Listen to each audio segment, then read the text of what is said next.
평면 좌표와 직선의 방정식에 대해서 알아보겠습니다. 수직선에서 두 점 사이의 거리는 이렇게 절대값으로 표현합니다. 절대값 두 점 사이의 거리 저렇게 표현하고, 좌표 평면일 때는 2차죠. 2차니까 뭐 피타고라스의 정리를 쓸 수도 있죠. 그렇죠? 피타고라스의 정리로. 두 점 사이의 거리는 이렇게, 피타고라스의 정리 요 점에서 요 점까지의 거리는 저렇게 구할 수 있습니다 라고 하는 거 알아두고, 내분점과 외분점. 내분점은 무조건 뭐한다? 더하라 이 말이죠. 그쵸? 더하라 그 다음에 크로스. 외분점 어떻게? 빼라 크로스 이렇게 되겠죠. 수직선이 이렇게 있습니다. 수직선이 내분점 P가 이렇게 있다는 거죠. A하고 B가 있을 때, 그러면 그때 P라는 점의 좌표는 M 더하기 N, 콤마 분의 더하기, 요게 M 대 N이라고 하면 요렇게 크로스 MX2 NX1 MY2 NY1 이렇게 내분점을 쉽게 구할 수 있습니다. 그렇죠? 내분점은. 그런데 얘가 외분점일 때는 어떻게 할까요?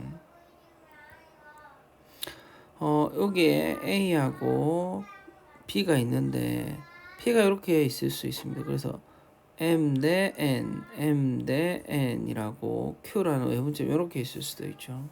이렇게. 그럴 때 Q의 좌표는 M-N, M-N, 마이너스 MX2, NX1, MY2, NY1 이렇게 돼야겠죠. 그렇죠? 이렇게 돼야겠죠.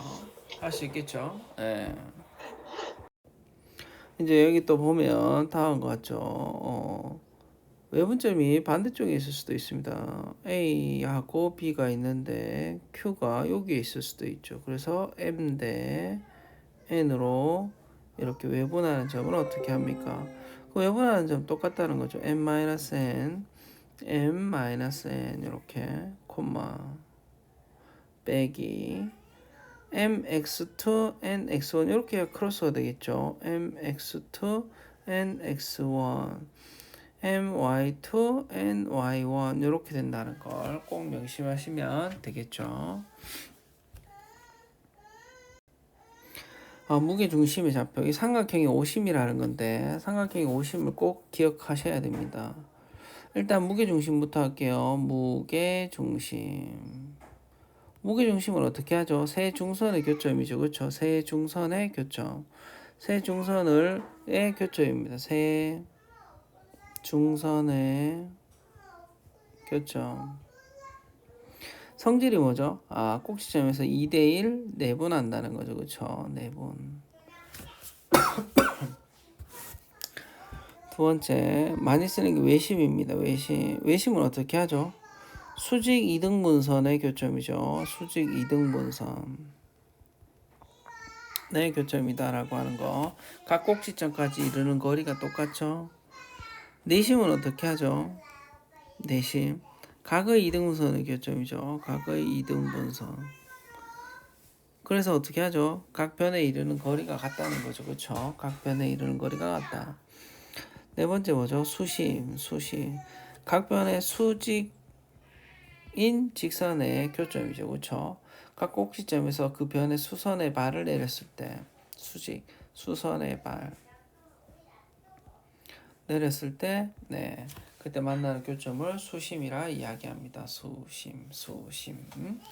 여기 이렇게 4개, 50인데 보통 4개 정도 외우시면 됩니다. 평행사변행의 중요한 성질. 무게중심의 좌표는 어떻게 구한다? 3분의 모든 꼭지점의 합으로 구합니다. 3분의 모든 꼭지점의 합으로.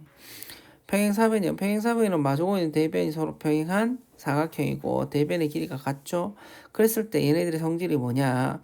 대각선이 서로 이등분한다. 대각선이 서로 이등분하고 이등분하니까 중점이 일치한다는 거지. 중점이 일치한다는 거 알아두시면 되겠습니다. 되겠죠? 여기서 요 팁 보세요. 삼각형 ABC의 무게중심은 그때 그 각변을 m 대 n으로 일정한 간격으로 내분한 점을 연결한 삼각형, 새로운 삼각형이 곧 생길 텐데 그때 무게중심은 어떻게 된다? 일치한다 라고 하는 거 알아두시면 되겠고, 삼각형 ABC의 무게중심 G에 대해서 삼각형 GAB, GBC, GCA의 넓이는 모두 같습니다. 넓이가 모두 다 같다. 넓이가 어떻게 된다? 3등분 된다. 삼각형이 이렇게 있는데 여기에 무게중심 G가 있을 때 요렇게 되었습니다. 그러면 요때 요 넓이 A, B, C 요 넓이나 요게 요 넓이가 같다. 왜 같죠? 얘가 중점을 연결했으니까 원래 요 넓이가 같습니다. 요 넓이가 같은데 여기 있는 높이가 어떻게 해요? 똑같죠? 똑같은 만큼을 빼는 거예요. 그래서 그 넓이 닮은 비가 되어서 넓이 여기 있는 절반의 넓이에서 절반에서 3분의 1만큼 빼고, 얘도 똑같죠. 절반에서 3분의 1만큼 빼고, 얘도 절반에서 3분의 1만큼 빼면 일정한 비율을 빼는 거기 때문에 그 넓이가 같게 되는 것이다 라고 하는 거. 직선의 방정식, 기울기가 줬을 땐 이렇게 구합니다. 두 점이 지워졌을 땐 기울기를 구하고 대입하면 되겠죠. 절편이 주어졌을 때 구하는 거, a분의 x 더하기 b분의 y는 1이다 라고 하는 거, 요거 잘 알아두시면 됩니다. 교점을 지난다, 요거 잘 보시면 요것도 잘 나오는데요. 두 직선의 교점을 지나 새로운 직선의 방정식을 만들자 라고 했을 때는 중간에 누가? K라는 상수가 들어갑니다. 또다시 이러한 직선이 있을 때는 K를 빼주면 요 직선과 요 직선의 교점을 로 하는 새로운 직선의 방정식이라는 거죠. 그렇죠? 새로운 직선의 방정식이다 라고 하는 거 알아두시면 되겠다.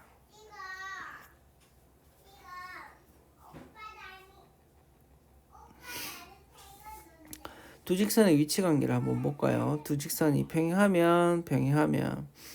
평행하다라고 하면 요즘은 일치한다는 것과 구분하니까 평행했을 때 기울기는 같고 y절편이 다르다.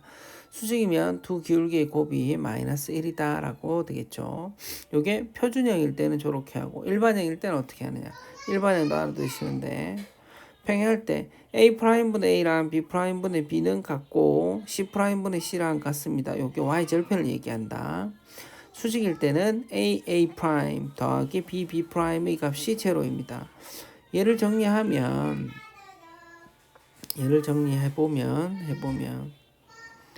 B'은 마이너스 A'이 되고 A분의 B 곱하기 A'분의 B'의 값이 마이너스 1 이렇게 되겠죠. 그렇죠?